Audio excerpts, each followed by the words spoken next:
আমাদের ঈদ কয়টা? সবাই বলেন ঈদ কয়টা? রমজানের ঈদ আর এখন দেয়ালের মধ্যে ঈদ আর একটা পাওয়া যায়। দেয়ালের মধ্যে যে ঈদ পাওয়া যায় এটা আবার কোত্থেকে আসলো? আল্লাহ নবী দুনিয়া থেকে বিদায় নেওয়ার পর 600 বছর পর্যন্ত এই দেয়ালের ঈদটা দুনিয়াতে ছিল না। 600 বছর, 600 বছর পর্যন্ত দেয়ালের ঈদ দুনিয়ার মধ্যে ছিল না। ইরাকের মুসলিম শহরের আবু সাইদ মুজাফফর কুকুরবুগি সর্বপ্রথম দেখলো মানুষ খ্রিস্টানরা তাদের নবী ঈসা নবীর জন্মদিন পালন করে। সে চিন্তা করলো আমিও যদি আমগো নবীর জন্মদিন পালন করি এটা তো মহা ভালো ব্যাপার।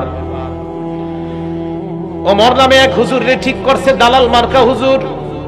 কয় হুজুর আমি যদি দুনিয়ার মধ্যে যতই বলি নবীর জন্মদিন পালন করবো কেউ পালন করবে না, আপনি যদি একবার বলেন সবাই মিছিল দিয়ে পালন করবে। দেখছেন নি দাড়ি টুপিওয়ালা কি দাম, ভালো কাজেও তাদের দাম, আকামেও তাদের দাম।